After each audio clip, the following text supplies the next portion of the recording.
दोस्तों, एक साधारण सी लड़की शहर की सड़क पर चल रही थी। तभी वहां पहुंचता है एक भ्रष्ट सब इंस्पेक्टर जिसकी आदत ही है रंगदारी और हफ्ता वसूली की। उसने लड़की को आम समझा और अपने घमंड में उसे डांटने लगा, उस पर हुकूमत जमाने लगा। लेकिन यहीं उसने सबसे बड़ी गलती कर दी। उसने बदतमीजी की हद पार कर दी और जोरदार थप्पड़ जड़ दिया। उसे जरा भी अंदाजा नहीं था कि जिससे वह उलझ रहा है वह कोई साधारण लड़की नहीं, बल्कि झेले की आईपीएस अफसर मैडम है। जैसे ही लड़की ने अपना असली परिचय बताया, सब इंस्पेक्टर के पैरों तले जमीन खिसक गई। पूरी दुनिया उसकी आंखों के सामने पलट गई। आखिर उसके साथ आगे क्या हुआ, जानने के लिए जुड़े रहिए इस पूरी कहानी में। नगर का बाजार हमेशा की तरह हलचल और चहल पहल से भरा हुआ था। लोग अपने कामों में व्यस्त थे, दुकानें अपनी रौनक दिखा रही थीं और सड़क पर धूल और धुएं का मिश्रण हवा में उड़ रहा था। इस भीड़ में एक लड़की अपनी सादगी और आत्मविश्वास से अलग दिखाई दे रही थी। उसके कंधे पर हल्का सा बैग ढंगा हुआ था और चेहरा कठोरता और आत्मसम्मान का मिश्रण दिखा रहा था। ये लड़की कोई आम नागरिक नहीं थी, बल्कि शहर की पुलिस विभाग की सबसे प्रतिष्ठित और साहसी अफसर आईपीएस मैडम आयशा बेगम थी। वह अपने काम में पूरी तरह समर्पित थी और कभी किसी को अपने मिशन में बाधा डालने की अनुमति नहीं देती थी। उसी समय सब इंस्पेक्टर समीर खान, जो अपने कर्मों में अक्सर अहंकार और घमंड से ओतप्रोत रहता था, बाजार की भीड़ में अपना समय बर्बाद कर रहा था। वह अपने छोटे मोटे भ्रष्ट कनेक्शनों और हफ्ता वसूलने की आदत के लिए प्रसिद्ध था। उसकी नजरें अक्सर भीड़ में घूमती रहती थीं, ऐसे लोग खोजते हुए जो कमजोर लगे और जिनसे वह आसानी से पैसा वसूल सके। उसकी नज़र अचानक आयशा पर पड़ी। साधारण पोशाक में बिना किसी भव्यता के वह लड़की उसके लिए किसी आसान शिकार जैसी लग रही थी। समीर ने उसके पास जाकर कहा, भाभी, कैसी हो? बाजार में अकेली क्यों आई हो? आप जानती हो ये जगह कुछ सुरक्षित नहीं है। आयशा ने उसके ऊपर देखा। उसकी आंखों में कोई डर नहीं था, केवल ठंडक और आत्मविश्वास था। उसने धैर्य के साथ कहा, मैं काम से यहां हूं, सब इंस्पेक्टर खान, कोई बात नहीं। समीर ने उसके सादे अंदाज और आत्मविश्वास को चुनौती मान लिया। उसने सोचा कि यह आम लड़की है और शायद थोड़ा डर दिखाकर पैसा वसूल सकता है। उसने अपने हाथ बढ़ाकर कहा, भाभी, थोड़े पैसे तो यहाँ की सुरक्षा खर्च के लिए दे दो। आयशा ने एक पल भी नहीं हिचकिचाई और उसकी आंखों में गंभीरता के साथ देखा। उसने धीमे मगर ठोस स्वर में कहा, मैं आपको कुछ नहीं दूंगी। समीर को लगा कि शायद वह मजाक कर रही है। उसने जोर से कहा, अरे ऐसा मत करो, थोड़ा सा तो हफ्ता दे दो। आयशा ने मुस्कुराते हुए उसकी ओर देखा और उसके सामने अपनी पहचान छुपाए रखते हुए कहा, आप जैसे लोग हमेशा अपने फायदे के लिए दूसरों को परेशान करते हैं, लेकिन मुझे लगता है कि आपको यह सब सिखाना जरूरी है कि हर कोई डर नहीं मानता। समीर, जिसकी आदत थी कि कोई विरोध ना करे, अचानक नाराज हो गया और उसने इम्पल्सिवली आयशा के गाल पर थप्पड़ मार दिया। भीड़ में कुछ लोग चौंक गए, कुछ ने मुंह फेर लिया। आयशा ने दर्द महसूस किया, लेकिन उसका धैर्य नहीं टूटा।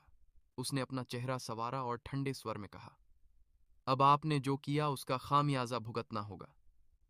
समीर ने सोचा कि अब तक वह आम लड़की है और शायद डर जाएगा, लेकिन उसे पता नहीं था कि वह आईपीएस मैडम आयशा बेगम है। आयशा ने भीड़ में एक पल ठहराव पैदा किया और अपने मोबाइल से तुरंत अपनी टीम को सूचित किया। कुछ ही मिनटों में पुलिस बल मौके पर आ गया। समीर ने देखा कि उसका अहंकार और घमंड अब उसे बचा नहीं पाएगा। आयशा ने अपनी पूरी ताकत और कड़क आदेश के साथ उसे गिरफ्तार करवा दिया। भीड़ में लोग फुसफुसाने लगे, अरे, ये तो आईपीएस मैडम है। समीर का चेहरा अचानक बदल गया। उसे महसूस हुआ कि जिस लड़की को वह मामूली समझकर मार बैठा, वह किसी आम नागरिक से कहीं बड़ी और ताकतवर अधिकारी है। पुलिस स्टेशन में आयशा ने उसके खिलाफ मामला दर्ज कराया और उसे कड़ी चेतावनी दी कि भविष्य में किसी के साथ भी ऐसा व्यवहार ना करें।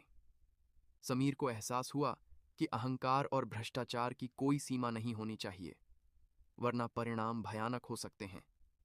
उस दिन से शहर में यह कहानी हर किसी के बीच चर्चित हुई। आयशा ने न केवल अपना आत्मसम्मान बचाया, बल्कि एक उदाहरण भी पेश किया कि कानून और न्याय की कोई हद नहीं होती। समीर ने कई दिनों तक अपनी गलती पर पछतावा किया और धीरे धीरे उसने समझा कि सत्ता और ताकत का गलत इस्तेमाल कितना खतरनाक हो सकता है। इस घटना ने पूरे शहर में यह संदेश फैलाया कि अगर कोई भी अधिकारी अपने पद का गलत इस्तेमाल करता है तो उसके की सच्चाई और न्याय के मार्ग पर हमेशा अडिग रहना चाहिए। इस पहली घटना ने न केवल समीर के जीवन को बदला बल्कि पूरे इलाके में यह मिसाल कायम की कि कोई भी व्यक्ति चाहे कितना भी घमंडी और भ्रष्ट क्यों ना हो, कानून और न्याय के सामने हमेशा कमजोर है। धीरे धीरे समीर ने अपने व्यवहार में सुधार करना शुरू किया और आयशा के उदाहरण को अपने जीवन में अपनाने की कोशिश की। लेकिन इस घटना ने सभी को यह भी दिखाया कि कभी कभी एक सादगी भरी दिखावट भी शक्ति और साहस की मिसाल बन सकती है। इस तरह बाजार की उस हलचल भरी दोपहर में एक आईपीएस अफसर ने अपने अदम्य साहस और तेज दिमाग से न केवल अपना सम्मान बचाया बल्कि एक भ्रष्ट सब इंस्पेक्टर को उसकी जगह दिखाकर पूरे शहर में न्याय और सच्चाई का संदेश फैलाया। उस दिन के बाद शहर में सब इंस्पेक्टर समीर खान का नाम हर जगह चर्चा का विषय बन गया था। लोग उसे डर और घमंड का प्रतीक मानते थे, लेकिन अब उसकी छवि पूरी तरह बदल चुकी थी। आयशा बेगम की साहसिक कार्यवाही ने न केवल समीर की धमक को नष्ट कर दिया था बल्कि पूरे पुलिस विभाग में एक संदेश भी पहुंचा दिया था कि कोई भी अधिकारी या सब इंस्पेक्टर अपने पद का दुरुपयोग नहीं कर सकता। आयशा खुद अपने कार्यालय में बैठी हुई थी। उनके दिमाग में उस दिन की घटना बार बार घूम रही थी। उन्होंने अपनी टीम के साथ बैठक की और तय किया कि इस मामले में केवल समीर को सबक सिखाने के बजाय पूरे जिले में यह संदेश फैलाना जरूरी है कि भ्रष्टाचार और धमकाने की प्रवृत्ति अब बर्दाश्त नहीं की जाएगी। वहीं समीर अपने घर लौटकर अपने कमरे में अकेला बैठा था। उसका मन बहुत उलझा हुआ था। पहली बार उसे एहसास हुआ कि उसकी ताकत और घमंड का गलत इस्तेमाल उसे कितनी शर्मिंदगी में डाल सकता है। उसने कई बार अपनी गलती को दोहराया और खुद से कहा कि अब से उसे अपने व्यवहार में सुधार करना होगा, लेकिन उसका अहंकार उसे बार बार पुराने तरीकों की ओर खींच रहा था। अगले कुछ दिनों में समीर ने शहर के छोटे मोटे व्यापारियों और दुकानदारों के पास जाना शुरू किया। उसने उन्हें डराने की कोशिश की, यह उम्मीद करते हुए कि शायद उसका पुराने अंदाज का असर अब भी है, लेकिन व्यापारियों की नजर में अब वह कमजोर और भयभीत लग रहा था। वह समझ गया कि उसकी पुरानी शक्ति अब किसी काम की नहीं है। इस बीच आयशा अपने विभाग के अधिकारियों और कर्मचारियों के साथ मिलकर पूरे जिले में जागरूकता अभियान चला रही थी। वह जनता को यह संदेश दे रही थी कि अगर कोई भी अधिकारी अपने पद का गलत इस्तेमाल करता है तो उसके खिलाफ सख्त कार्रवाई होगी।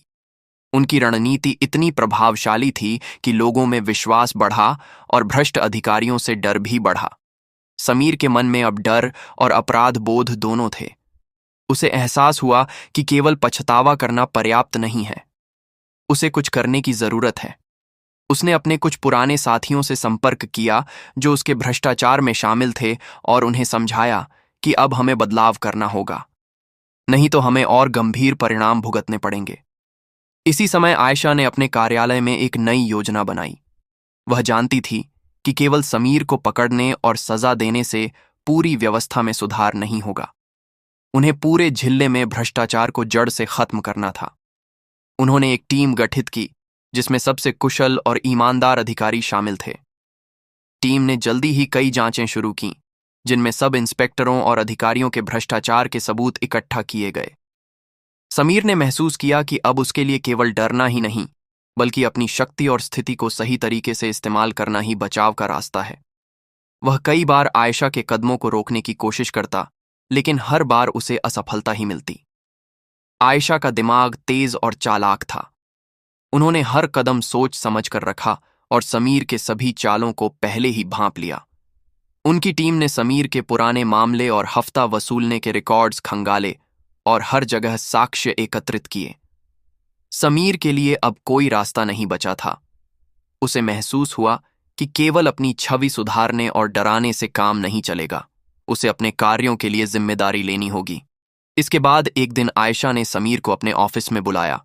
उन्होंने सब इंस्पेक्टर खान से कहा, आप जानते हैं कि आपने क्या किया और इसका परिणाम क्या होना चाहिए। अब मैं आपको मौका देती हूं कि आप सुधार करें और आगे से किसी के साथ भी ऐसा व्यवहार ना करें। समीर के चेहरे पर झुझुलाहट और डर दोनों झलक रहे थे। उसने सोचने की कोशिश की कि अब कैसे बचा जाए, लेकिन आयशा की कड़ी निगाह और उनके आत्मविश्वास ने उसे झकझोर दिया।